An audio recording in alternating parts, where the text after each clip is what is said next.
بسم الله الرحمن الرحيم. الحمد لله نحمده ونستعينه ونستغفره ونعوذ بالله من شرور أنفسنا ومن سيئات أعمالنا. من يهده الله فلا مضل له ومن يضلل فلا هادي له. أشهد أن لا إله إلا الله وحده ربي لا شريك له، وأشهد أن محمدًا عبده ورسوله صلى الله عليه وعلى آله وصحبه وسلم تسليمًا كثيرًا. يا أيها الذين آمنوا اتقوا الله حق تقاته ولا تموتن إلا وأنتم مسلمون.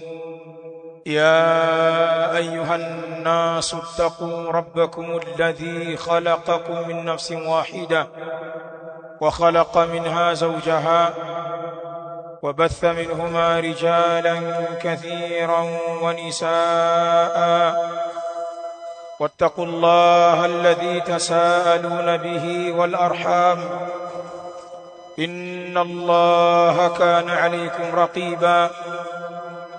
يا أيها الذين آمنوا اتقوا الله وقولوا قولا سديدا يصلح لكم أعمالكم ويغفر لكم ذنوبكم، ومن يطع الله ورسوله فقد فاز فوزا عظيما. أما بعد، فإن أحسن الكلام كلام الله، وخير الهدى هدى رسول الله صلى الله عليه وسلم، وشر الأمور محدثاتها، فإن كل محدثة بدعة، وكل بدعة ضلالة، وكل ضلالة في النار. أيها المسلمون عباد الله، يقول ربنا سبحانه وتعالى في كتابه الكريم: ومن الناس من يجادل في الله بغير علم ويتبع كل شيطان مريد.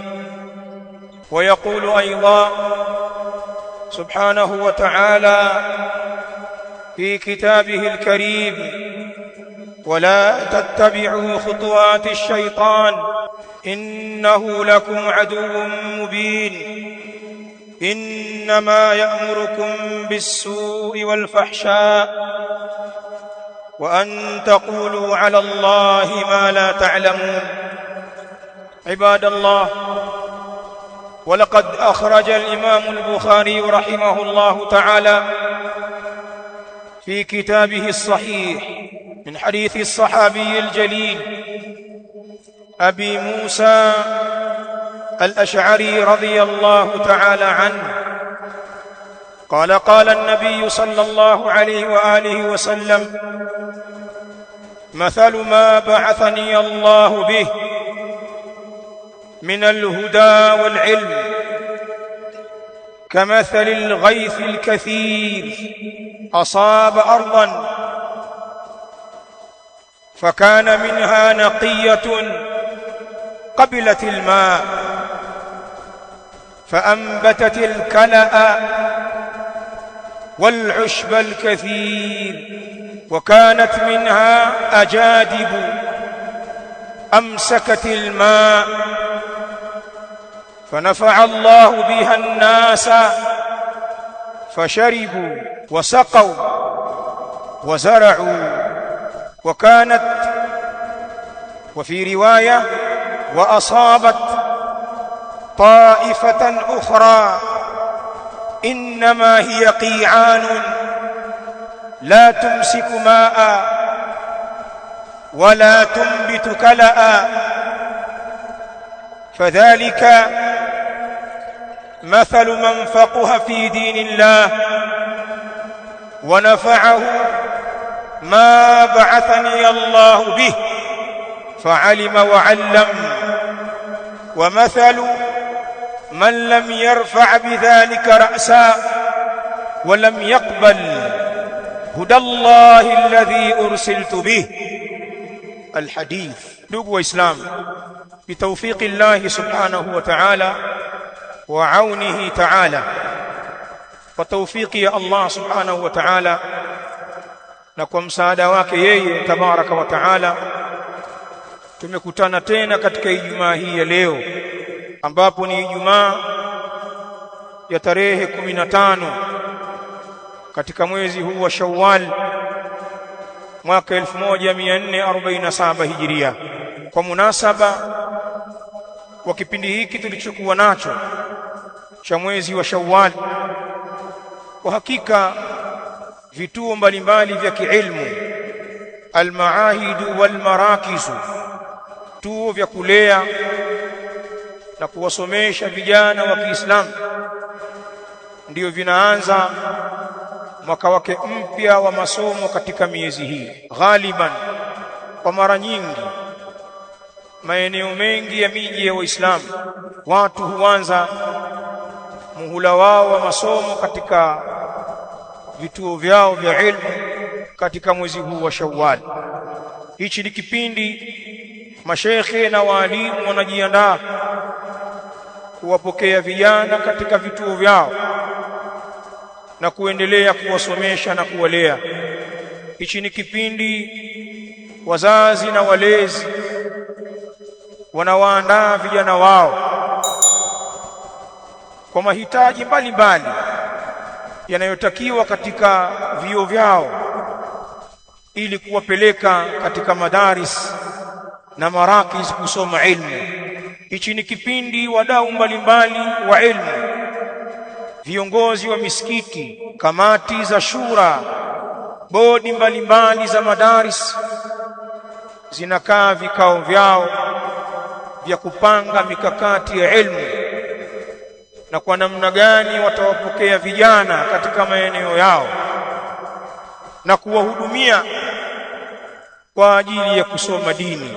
Kipindi nyeti sana hichi kilichokuwa nacho sisi Waislamu. Hichi ni kipindi cha mwanzo kuanza kuishughulikia ilmu, al-ilmu ash-shar'iyyu, elimu ya kisheria, kama vile ambavyo mnavyokiona kipindi cha Januari, kutoka Disemba kuingia Januari, watu wa kidunia wanakuwa wako moto kwenye mambo ya maskuli, kuandaa vijana, kuwapokea vijana. Inakuwa wakati huo hakuna habari nyingine, watu ni shule tu. Basi na sisi watu wa dini tuna misimu yetu ya kuzifungua markazi zetu kwa ajili ya jambo kubwa la ilmu.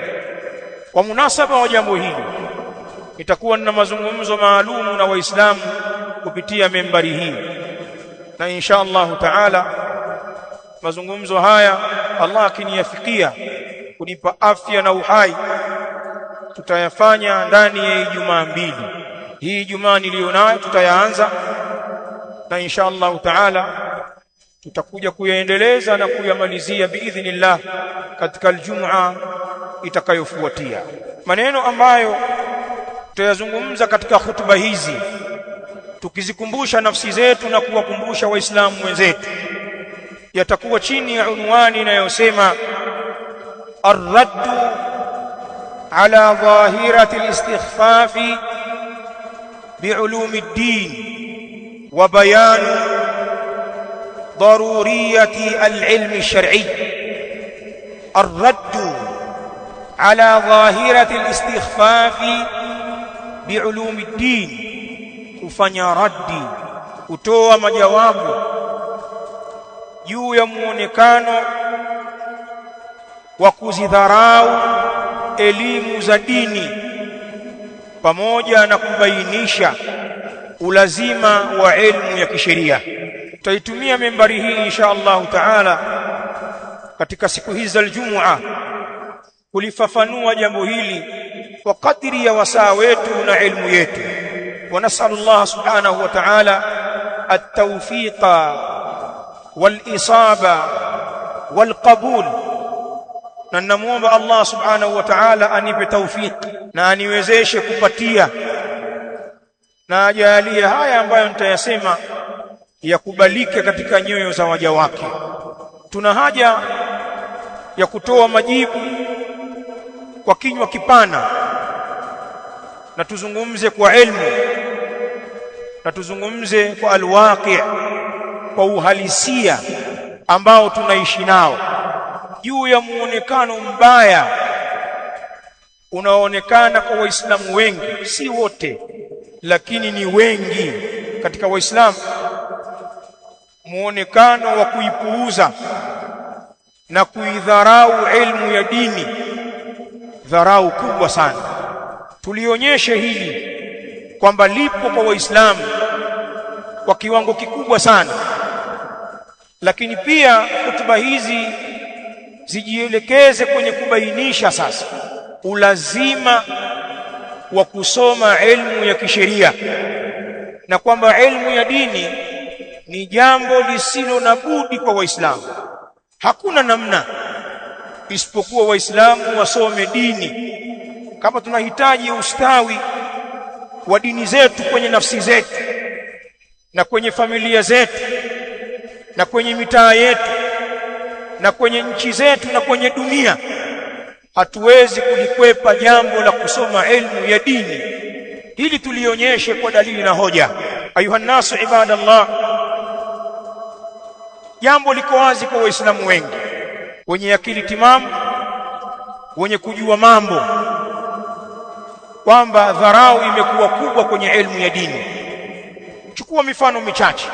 Wewe tizama uwekezaji wa rasilimali watu kwenye hii elimu ya dini, kadhalika uwekezaji wa miundombinu yake. Watu wangapi katika Waislamu wamewaandaa vijana wao na watoto wao kwa ajili ya kusoma hii dini ya Allah, ili waje kuisimamia na kuitetea? Watu wangapi katika Waislamu wanashiriki katika ujenzi wa miundombinu ya kuwezesha elimu ya dini isomwe kwa urahisi na kwa ufanisi, kama kujenga vituo vya elimu, madaris, kujenga misikiti mikubwa na kuiwekea miundombinu ya kuwalea watu kwenye elimu katika misikiti hiyo? Watu wangapi wanashiriki kwenye khairi hizi? Kila mmoja ni shahidi wa nafsi yake. Hili jambo ni msiba mkubwa kwetu. Watu wengi katika Uislamu tumeruzukiwa watoto wa kike na wa kiume. Kila mmoja ajiulize, ana mtoto gani wa kwake? Usiniambie watoto wa kuwaokota mtaani waliokosa walezi. Kaangalia msikitini pale, kuna kijana na shangaa hana mwelekeo, na pengine alifeli skuli huko, hana akili. Nakwambia mtoto wako au mdogo wako au ndugu yako wa damu ambaye una uchungu naye, mwenye akili safi, maarifa anayo, wangapi wana watu kama hawa kwenye familia zao waliowaandaa kusoma dini? Sisemi uwasomeshe watoto wote waje kuwa wasimamizi na mashekhi wa dini. Kama utaliweza hilo ni kheri. Nazungumzia hata mmoja ambaye umemwandaa kwa ajili hiyo. Nyinyi ni mashahidi wa nafsi zenu. Lau mnamuogopa Allah na mkaacha uongo wa kuziongopea nafsi zenu, hamjawaandaa watoto hao. Na Allah amewapa watoto wengi, Allah amewapa akili na uwezo wa kumsimamia uko nao, lakini hilo jambo hamlitaki wala hamjawaelekeza watoto wenu huko. Na kama mnawapeleka katika mafunzo ya kidini, ni ile geresha ya utoto tu, wakajue alifu be, wakifika darasa la 4, darasa la 7, form 1, form 2, hatuwaoni tena. Hakuna mpango wa kuwaandaa watu wetu kwenye familia zetu kwa ajili ya kushika majukumu ya dini. Hatuna mpango huo. Na watu wengine mughafalun wanaichezea dini pia, kwa kuwa kwenye dunia hawafanyi hivyo. Pana watu walijaribu kuandaa baadhi ya vijana wao, wakaanza kuwasomesha dini huku na kule, lakini haikuwa riziki. Wale vijana wamekengeuka, hawakufuata ule utaratibu, na mzee kafanya juhudi. Allah atamlipa mzee huyu juhudi yake. Toka alipofeli kwa kijana mmoja au vijana wawili, akaamua kususa kwamba sasa basi sisomeshi tena dini. Ukimwambia kwa nini? Fulani nilimsomesha, kiko wapi? Fulani nilimsomesha, kiko wapi? Lakini ukitaka kujua huyu ni mughaffal, hajakata tamaa kwa hao anaowasomesha dunia, na anao waliofeli hiyo dunia, wamekengeuka, wako mtaani, hawamsaidii chochote, pengine bado wanamtegemea yeye. Lakini kuna waliofika form 6, kuna waliomaliza vyuo vikuu, hawamsaidii chochote wala hawajaweza kujisaidia wao, lakini hajasusa kusomesha sekula. Bado wadogo zao anawapeleka skuli, tena anaongeza bidii. Kama hawa wakubwa aliwasomesha huko zamani shule loko hivi, hizi Senti Kayumba hizi, sasa anampeleka international English medium. Hawa wadogo wanakwenda shule za viwango. Hajakata tamaa na anajiambia nilifeli kwa wale wakubwa, wacha nipambane na hawa waliobaki. Shukran, juhudi kubwa hiyo. Dini je? Mbona toka ulipompoteza mmoja umesusa kabisa? Ndio utajua shaitani anapotuchezea. Tumeghafilika. Kwa hivyo hana kijana wake yoyote mwenye kusoma dini kwa ajili ya kuja kuupambania Uislamu. Tukiacha hayo, hii miundombinu ya elimu, kuzijenga marakiz, kuwasimamia waalimu wake, kuwasimamia wanafunzi na bajeti zao, wangapi wanashiriki katika jambo hili? Pana watu miaka inakatika wala haulizii jambo hili kwamba hizi markazi zinaendaje, mipango ikoje, nina jambo nataka nisaidie hapa. Miaka itakatika, hana habari.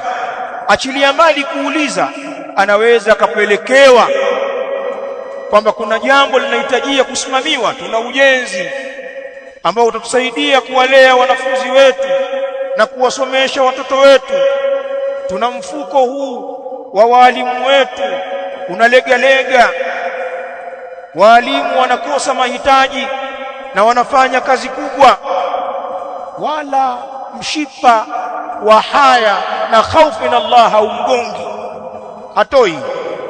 Na wengine wameahidi wenyewe, tuna mifano hai katika vituo hivi, wameahidi wenyewe kwamba watatoa sehemu katika mali zao kusaidia mifuko ya madaris, lakini wakifuatwa kwa ajili watoe zile ahadi zao, wanawakwepa na kuwachenga wale wenye kukusanya ahadi zile, bali wanawafanyia udhia. Mtu kimfuata na kunja ndita, njoo baadaye, ana mwezi mzima anaambiwa baadaye, amwambia baadaye ndio hii, na mwezi unaniambia baadaye, na mimi nina shughuli zangu. Kaka, baadaye unataka njoo, utaki usije. Wako watu mughafalun waliofikia kiwango hiki. Sasa kama ninaongopa, nyinyi ni mashahidi wa nafsi zenu. Ndugu zangu, nataka niwaambie, kusoma elimu ya dini kwenye jamii kubwa ya Waislamu hivi sasa umekuwa ni mpango wa pili. Haya maneno nimekuwa nikiyasema na nitayakariri kwenu, na Allah ni shahidi. Kusoma dini na kusomesha vijana wetu dini ya Kiislamu kwa Waislamu wengi, jambo hili limekuwa ni mpango wa pili, plan B. Yani baada ya mtu kufeli katika plan A, kama alikuwa nayo, alikuwa amempanga mwanae katika masomo fulani au katika mafunzo fulani, akafeli kule, ikawa skuli kafeli, alama alizopata mbaya, akajaribu labda arudie masomo, kafeli tena, kamtoa huko, haya twende kwenye ufundi. Kila akifundishwa haelewi. Sasa wanashauriana kifamilia pale, huyu bwana tumfanyeje? Wanaambiana, basi tena sio riziki, tumpelekeni akasome dini kilaza huyu, pengine asa akatukumbuka kwa dua, akatutulia Fatiha, tukifa ndio tunaletea watu hawa waliofeli kwenye mpango wa msingi waje kwenye dini. Sasa magugu haya maotea yaje kutushughulisha kwenye marakizi huku, lakini wale watoto wenye bidii, wale wenye yakini, hawatolewi shekhe kusoma dini. Mtu anapata A kwenye science, kwenye mathematics, anapiga A aje kusoma Qur'ani. Waislamu hao wamekurubia kuwa hawapo kwa ile dharau ya elimu ya dini. Kataeni na jambo hili pia. Na wengine wanaokuja kusoma dini wakiwa na akili nzuri wanaletwa kwa malengo ya dunia. Maajabu haya kwa Uislamu. Pana watoto wanaletwa katika marakiz kama ni daraja tu la kufikia dunia. Wanaambiana watu wa dunia huko na wanaonekana wana dini. Bwana, mtoto akihifadhi Qur'ani akiwa mdogo anakuwa bright sana school. Wallahi. Akianza na Qur'ani akiwa hafidh, utashangaa huko school. Mnaletewa vitoto mhifadhishe Qur'ani ili viende skuli. Si kwamba wajue dini waje kuwa wasimamizi wa dini, tupate makhatibu, tupate maimamu, tupate mashekhe, tupate waalimu ambao wana uhaba mkubwa. Akisoma huku anaelewa kule. Dini inafanywa daraja la dunia. Na ndio maana watoto wetu tunapokonywa pale ambapo tumeanza kuyaona matunda na tunaanza kuwategemea katika mambo, hapo hapo unapokonywa huyo mtoto. Hivi ndivyo tunavyofanya sisi. Kama nadanganya mtanisuta. Jamii yetu ya Kiislamu, barakallahu fikum, imelichukulia suala kusoma dini katika jamii ni jambo ambalo halina uzito. Watu wengi katika jamii ya Kiislamu wanaona kwamba kuharibikiwa ni kukosekana wasomi wa kidunia. Yani jamii ikikosa wasekula wazuri, au familia ikawa haina hata msekula mmoja, watu wote la 4 tu, watu la 7 tu, uko mzima form 4 tu, watu wanahuzunika. Kwa nini hakuna msomi katika ukoo huu? Na pengine watu wakasomeni jamani, hata mtu mmoja atutoe kimasomaso. Watu wanahamasishana na pengine wakamchangia kusoma kama atapatikana mtoto kwenye ukoo wao mwenye akili ya kusoma, kwa kuwa hakuna msomi kwenye ukoo wao wa dunia. Lakini waulize billahi alaikum, wacheni uongo wa Islamu. Hivi mnasikitika mkikosa msomi wa dini katika ukoo wenu? Pale mnapoangaliana kwamba darasa la 7 tunao wengi tu, watu wa form 4 wapo fulani na fulani, form 6 wapo, ukoo huu watu wa vyuo vikuu tunao, tuna mpaka watu wana PhD, tuna maprofesa katika ukoo wetu. Basi mnaye japo shekhe wa mtaa mwenye kiwango cha kupewa uimamu wa mtaa, sikwambii shekhe wa kata, hamna hata mmoja. Na huo ukoo unajiona umekamilika na ni ukoo wa watu wenye akili na ni Waislamu sana hao. Wao wakikosa msomi wa dunia ndio wamekosa, watasikitika sana, watafanya bidii sana. Lakini wakikosa msomi wa dini hakuna balaa lolote. Na sikwambii katika jamii kama hiyo ajitokeze mtoto wao mmoja tu, pamoja na kwamba wana watu wengi waliosoma skuli na mavyuo huko, wanao tele. Akijitokeza kijana wao mmoja tu mwenye akili safi akasema mimi najielekeza kwenye kusoma dini, ukoo mzima utampiga vita, na watu watamletea ushauri na kumtisha kwamba huko anakokwenda anakwenda kwenye kuharibikiwa, anakwenda kwenye umaskini. Angalia mustakbali wako baba, maisha haya magumu, dunia hii yenu sio ile yetu baba. Anamtisha, na pengine wasimsaidie wakamtia adabu na kuambiana kwamba yule bwana asisaidiwe, ameamua kwenda kusoma dini bwana, yuko huko si markazi gani bwana, msimtumie kitu. Pengine baba akapigia simu ndugu zake, wajomba, mashangazi, wasimsaidie. Na tunaishi na vijana katika marakizi hizi. Mashekhi wenye marakizi wanalijua jambo hili ambalo linatuumiza kweli kweli. Pana vijana wamesuswa na familia zao za Kiislamu, mpaka hizi marakizi nyonge hizi ndio zinawasimamia, hata sabuni aletewe. Nini? Baba yake amekasirika kwamba mtoto anataka kuwa shekhe. Hii ndiyo hali tuliyokuwa nayo katika jamii. Wa min huna adribu lakum mathalan ajiban, na kutokea hapa nataka niwapigie mfano wa kustaajabisha sana, yaakisu waqi'an yaishuhu almujtama'u almuslim. Mfano huu mtakaoupiga unaakisi hali halisi ambayo jamii ya Kiislamu inaishi katika hali hii. Ni mfano unaweza kuchukulia kama maskhara hivi, lakini mfano huu unazungumzia uhalisia wa jamii yetu ya Kiislamu inapoishi. Baadhi ya ulama ذكروا حوارا بين طالب العلم الشرعي والمجتمع الذي يدعي عدم حاجته إلى العلم الشرعي. baadhi ya wanawachuoni wametaja majibizano ya hoja, debate. Palikuwa pana debate inafanyika baina ya mwanafunzi mwenye kusoma dini na baina ya jamii yake ambayo inadai kwamba haina haja na msomi wa dini, au kwa lugha nyingine hawako tayari kumsapoti msomi wa dini. Kuna kamdahalo na majibizano ya hoja. Baadhi ya ulama wananukuu ni kama mfano. Ninataka twende tuusome mfano huu, tuupitie mdahalo huu, alafu tujiulize haya yanayozungumzwa hapa yapo kwenye jamii yetu au hayapo. Alafu tujiulize, hivi ni kweli wasomi wa dini hawahitajiki katika jamii kama vile tunavyodhihirisha kwenye lugha zetu au kwenye ulimi wa hali, kutokuwa support wala hatuwaandai, bali tunawakatisha tamaa lau wakijitokeza? Hali hii inastahiki kuwafanyia wasomi wa dini? Hivi jamii inaweza ikaenda bila wao? Huu mdahalo huu ni mfano tu, baadhi ya ulama wanautaja, ukisikiliza na wewe utaelewa. Hadha wallahu ta'ala a'la wa a'lam.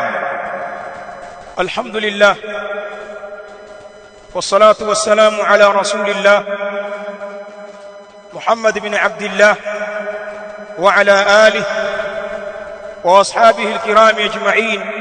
Amma ba'd. Alhiwar, debate inaanza baina ya makundi mawili, talibul ilm wal mujtama', mwanafunzi anayesoma dini na jamii yake. Almujtama'u, jamii imeanza inamuuliza, madha tadrusu? Kijana, unasoma kitu gani wewe?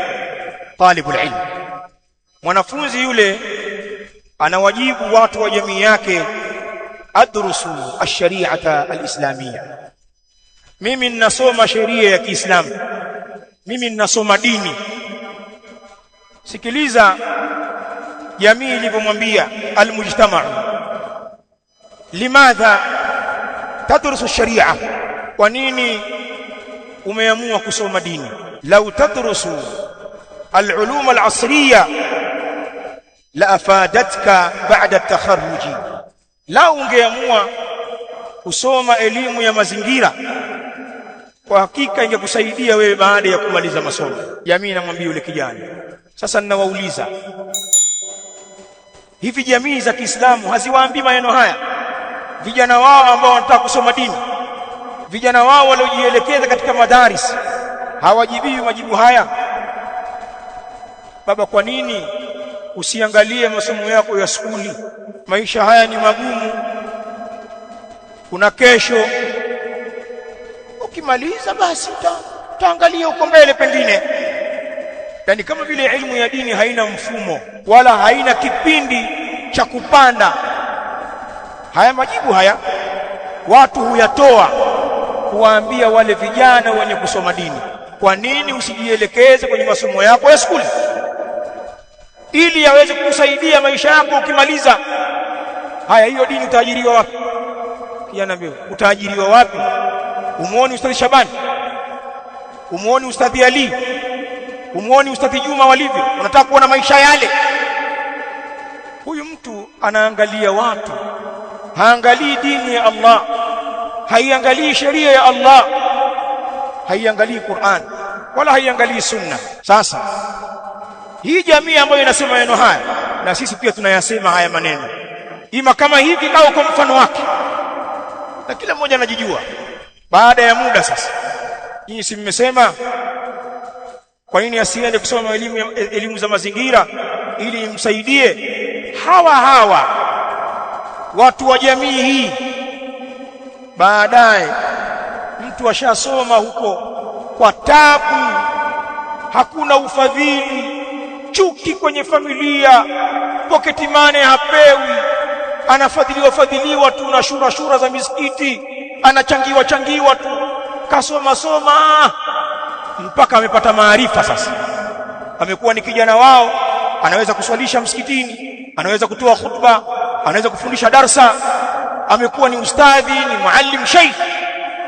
Jamii inamrudia, watamfuata wakimwambia banaina masjida, sisi tumejenga msikiti alhamdulillah, kuna wakfu kubwa imejitokeza na tumejenga msikiti liadai salawati almafruḍa, kwa ajili ya tuswali. Eneo letu lile hatuna msikiti, tumejenga msikiti mzuri wa kiwango kwa ajili ya kuswali swala za faradhi kwa jamaa. Nahtaju ilaika lilimama, na tunakuhitajia, tunapokuona sasa kijana wetu, tunakuhitaji sasa uwe imamu wetu pale. Ala, mnamhitaji awe imamu? Maimamu wanapatikana bila kuandaliwa. Nyinyi mlimuandaa huyu, mlimsapoti huyu, kumbe mnajua mnatakiwa mswali na mnatakiwa mswalishwe. Watu wakiwaambia wanakwenda kusoma dini, mnatoa lugha za kifedhuli na za kukatisha tamaa, alafu baadaye mnarudi mmejenga msikiti, hamna imamu. Unawaambia unaweza kutusaidia? Wanafunzi hawana kinyongo, ukisomeshwa dini hilo ndio jukumu lako. Hiwari inasema talibul ilm, yule mwanafunzi anawaambia hadha wajibuna, hilo jambo la kuswalisha ndio wajibu wetu. Wa min samimi amalina, na ni katika viini vya amali zetu, mimi nitakuja kuwaswalisha, hakuna neno. Mwanafunzi ana majawabu yake. Almujtama, jamii inasema tena, wanamfuata kimwambia ruzikna bimauludin nahtaju ilaika fil aqiqa, tumeruzikiwa mtoto bwana, nataka kufanya aqiqa. Sheikh aeleweshwe hukumu za aqiqa na utaratibu wake, hajui, lakini alizuia kijana asisome dini kwa kuwa atakosa faida katika maisha yake. Sasa anataka kujua hukumu za aqiqa. Talibul ilm anamjibu hadhi, ana fi khidmatikum, mimi nimekusikia mzee, nipo kwa ajili ya kuwahudumia. Wa tawjihikum libayani huquqi alwaladi ala walidihi, nitaendelea kuwapa miongozo ya kubainisha haki za mtoto kwa mzazi wake. Kama hiyo aqiqa ni haki ya wajibu kwenye shingo ya mzazi kumfanyia mtoto wake. Hawajakaa sawa, wanamfuata tena, ya imam wetu, hunaka inhirafatun kathira, kwa kweli kuna upotoshaji mkubwa na jamii imepotoka. Nuridu minkum at-tawjih, tunataka mtupe miongozo, jamii imeharibika. Wazee wanamfuata imamu wao, tunahitaji miongozo fi khutbati aljumua, katika khutba ya Ijumaa labda ugusie mambo ambayo yanaisibu jamii, au muhadharati, au tunahitaji muongozo kwenye muhadhara au darsi, au toa muongozo katika darasa au daurati, au utupe muongozo kwenye semina. Shekhi, weka angalau semina bwana. Pengine akatajiwa hali ni mbaya kwa vijana wamepinda ulevi, wamekuwa waraibu kwa mambo ya fahisha, jambo la ushoga limekuwa kwa kiwango kikubwa, na mfano mambo haya, wizi umekithiri. Shekhe, hebu zungumza mada kuhusu vijana au kuhusu wanawake, labda waekee ni semina au warsha. Haya ndio maneno yanaletwa kwa huyu shekhe. Sasa jamii hii mwanzo ilimwambia endelea na masomo yako ya mazingira, ili uje kupata faida baada ya kumaliza.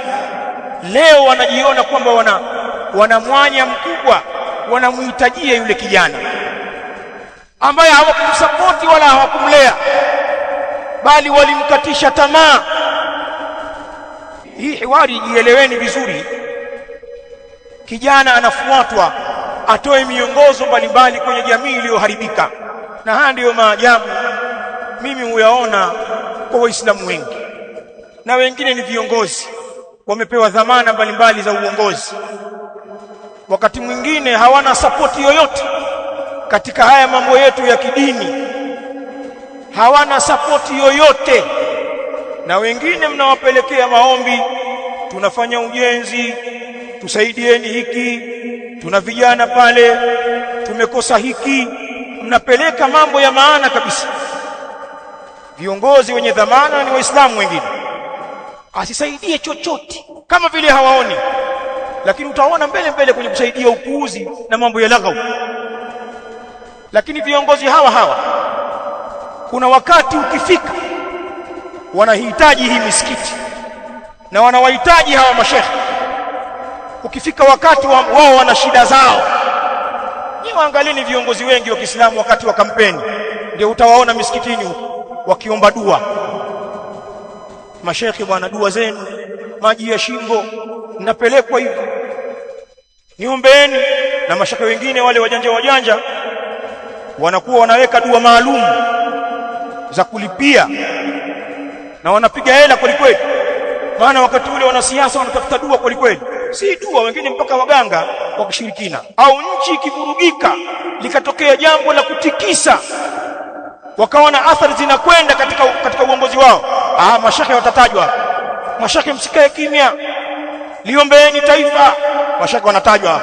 Mashekhe, kemeeni viongozi wa dini, chonde kemeeni jamii, hili jambo lina athari. Hawa viongozi wa dini mnasaidia kuwatengeneza, mnasapoti vyanzo vyao. Ndio viongozi wajinga wanaweza wakafunga markazi ya ilmu inayosomwa dini, inatengeneza maimamu, makhatibu, walimu madrasa, ndio inatoa hao makadhi, hao mamufti watarajiwa watoka huko. Wanaweza wakafunga chuo kwa sababu ya uhaba wa vyoo.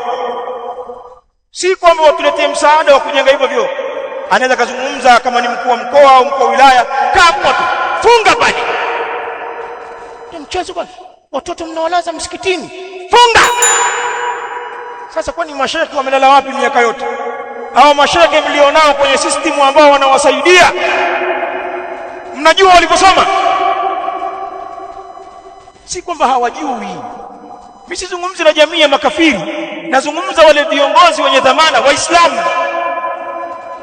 Hatuoni msaada wao wa chochote, lakini ni kweli hawahitaji wasomi wa dini. Ukisikia sapoti zao, wameenda shule fulani, wameenda chuo kikuu fulani, wameenda kwenye injo fulani, uwasikii wakija kwenye madrasa, wamekuja kwenye msikiti, kwenye wakfu unaojengwa, kuangalia vijana kwenye mahadi fulani, kama vile ni haramu. Sasa kama haya ninadanganya, mtasema kuna mambo lazima tuzungumze, na ni maneno meupe tu. Ndio haya wasomi wa dini, nyinyi hamuandai mkijitia kwamba hamna haja nao, lakini si kweli. Kuna mambo mnaishi nayo yamewazunguka, hamwezi mkayafanya. Atahaddaku mpaka mtawapata wasomi wa dini, hamwezi mkafanya haya. Mwanafunzi alipoambiwa wanahitajia atoe nasaha zake kwa makundi mbalimbali, akakubali. Qala hadha dawruna, hiyo ndo kazi yetu sisi. Min muhimmatina islahu almujtama' min alfasad, miongoni mwa jukumu letu ni kutengeneza jamii kutokana na ufisadi uliopo. Mwanafunzi anakubali jukumu, anapiga durusi, anawafundisha nyinyi ambao mlimkataa, hamkumsupport, anawafundisha na mengineyo. Wanakuja watu wa jamii kwa shekhi wao wakimwambia istashkala alaina mas'alatu fulaniya, kuna masala yametutatiza, muamala fulani au hukumu ya kidini katika jambo fulani, shekhe tusaidie bwana. Si ujijibu mwenyewe? Si umesoma hisabati wewe? Si unajua geography? Unamuuliza nani sasa? Pitia makabrasha yako uliyosoma geography, jijibu hiyo ishkali iliyokupata.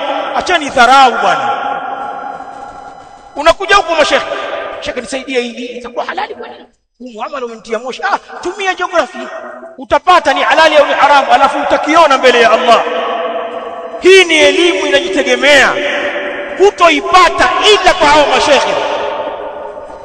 Wanauliza masaili mbalimbali au hamuulizi? Maana leo nazungumza kwa lugha ya kusutana. Au hamuulizi fatwa nyinyi? Wale mnauliza fatwa mmewasaidia, mbona msijijibu na digrii zenu hizo za agriculture na mfano wake? Si kwamba nina dharau, nazungumza kwa uchungu, kwa sababu dharau mmezianza nyinyi Waislamu, kudharau elimu ya dini yenu. Sijawaona wasomi wa sekula wenye akili na dini wakadharau elimu ya dini yao. Ni majisekula majahili yaliyokosa malezi ya kidini toka utotoni, wanadharau kweli katika dini yetu hii, wanadharau kweli. Na dawa yao hawa ni kuwafundisha na kuwadharau vile vile, na sio kuwatukuza wakati wanaidharau dini yetu.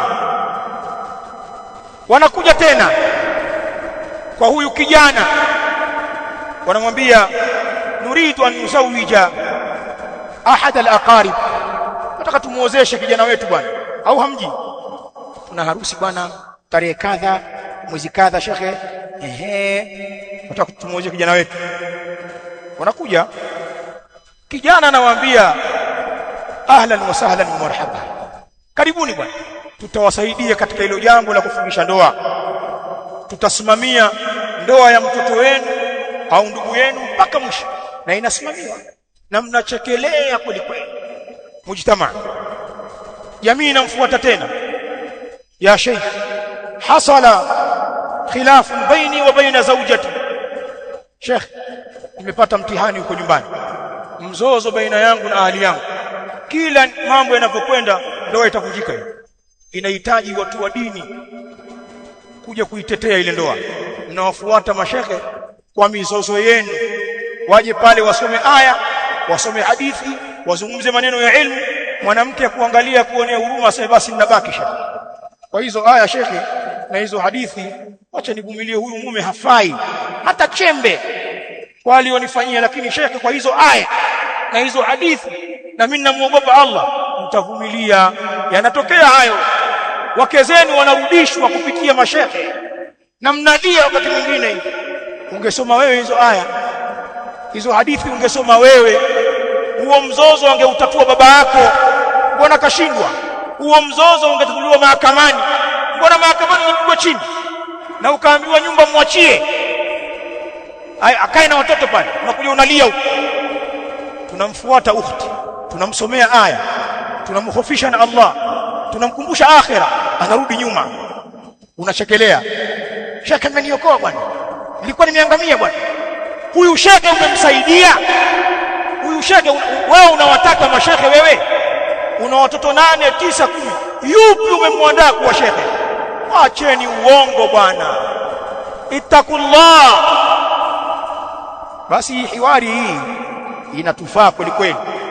Si hilo tu, watatufuata, wanamfuata shekhe tena. Sheikh tuufia azizun alaina, shekhe amefariki, ndugu yetu kipenzi, nimefiwa na baba, nimefiwa na mama, nimefiwa na mtoto, nimefiwa na mke. Anakuletea msiba mzito, kachanganyikiwa. Mkifiwa mnawatafuta kina nani? Nakuja kwa mashekhe, nimefiwa, narghabu minkum as-salata alayhi wa tajhizahu wa dafnahu. Sheikh, ninachokuomba, naomba usimamie kumswalia maiti wangu, nisaidie kumwandaa, kumuosha, mumkafini na hatimaye mumzike. Hili jambo nimekupa, ni lako shekhe, zika mwenyewe. Si ukaoshe, si uswalie, si ukazike. Nyinyi si hamtaki mashekhe nyinyi, tumieni hiyo sekula yenu kuzika sasa. Ala, ili jambo mnajua lina watu wake, mimi nitaharibu, sina elimu hiyo, nitamdhulumu marehemu wangu huyu, sitoweza chochote, nitamdhulumu. Na akili nyinyi.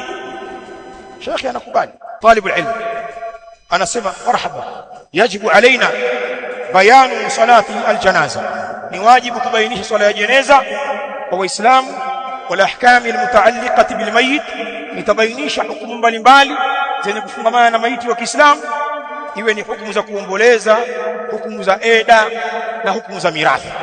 Sheikh anaingia mzigoni, anamswalia maiti wako, na kabla ya hapo wanamuosha, wanamkafini, wanamswalia, wanakwenda makaburini, wanasimamia mazishi. Unafurahi namna alipozikwa maiti wako kwa misingi ya sunna. Sasa mwisho hawa mashaikh walioandaa hiwari hii wanasema, fal hadha almujtama, na mimi nawaulizeni mimi, je, hii jamii hii iliyomkataa yule msomi wa dini mwanzo pale walipokurupuka kwamba nenda bwana kamalizia masomo yako bwana, hali ngumu kaka, fal hadha almujtama alladhi la yahtaju ila almutakhassisin fi sharia, hivi kweli hii jamii hii ambayo haihitaji watu waliobobea katika sheria kwa ajili ya kuwapa utambuzi wa mambo ya dini yao na kwa ajili ya kusimama mambo ya maisha yao, ni kweli uhalisia jamii haihitaji hii jamii ambayo inawakataa almutakhassisin, watu wenye waliojielekeza kusoma dini, inawakataa na haiwasapoti na kuwaambia kwamba kasomeni elimu za mazingira, maisha yatakuwa magumu. Hivi ni kweli jamii hii haihitaji wasomi wa dini? Kwa haya tuliyoona, wewe hauna akili, ni kweli hamuhitaji? Tunahitajia sana. Fa hadha almujtama, hii jamii ambayo haiwasapoti wasomi wa dini, lakini kiuhalisia kwenye kila nyanja ya maisha yao wanahitajika hawa wasomi wa dini. Mfano wao hawa ni mfano wa wale Mayahudi waliotajwa katika suratul Naml, na hapa ninamalizia hotuba hii, ile aya ya 14. Allah anawazungumza Mayahudi wale waliomkataa Musa alayhi salam, wajahadu biha wastayqanatha anfusuhum dhulman wa uluwa fanzur kaifa kana aqibatu almufsidin. Allah subhanahu wa ta'ala anasema wajahadu biha, na wakaipinga hiyo miujiza aliyopewa Nabiiullah Musa alayhi salam. Banu Israili wakaipinga kwa makusudi na kumuita kwamba Musa ni mchawi mkubwa, uchawi wake umeshindikana. Kumbe ni miujiza ya Allah kuwaonyesha kwamba Musa ni nabii na wala si mtu mwenye kuzua. Wajahadu biha, wakaipinga na kuikanusha miujiza ya Musa.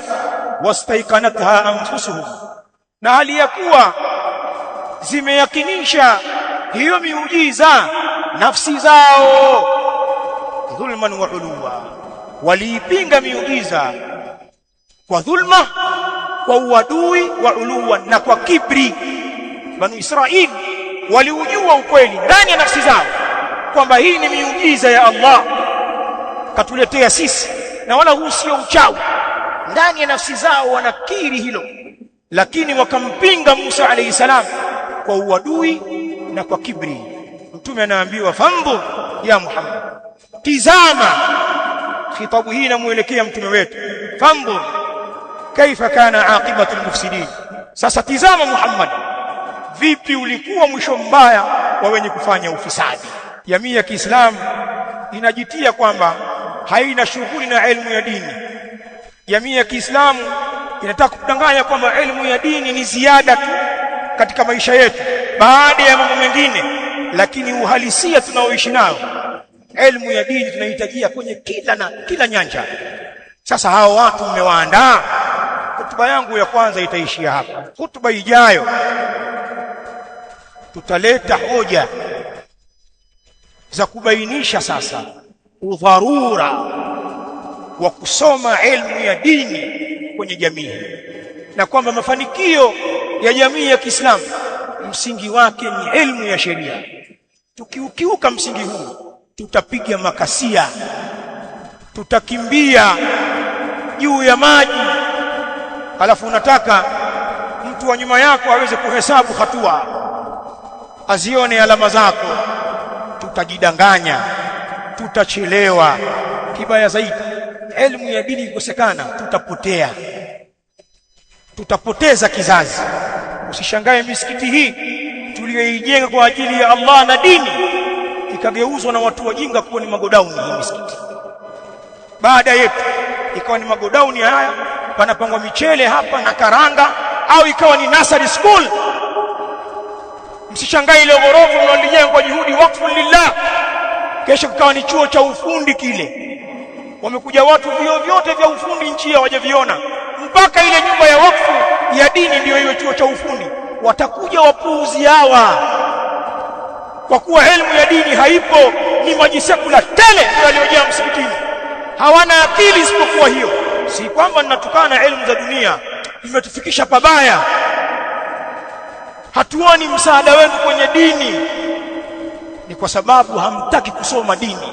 Hadha wallahu ta'ala a'la wa a'lam, wa sallallahu wa sallam ala nabina Muhammadin wa ala alihi wa ashabihi alkiram ajma'in, wa jazakumullahu khairan.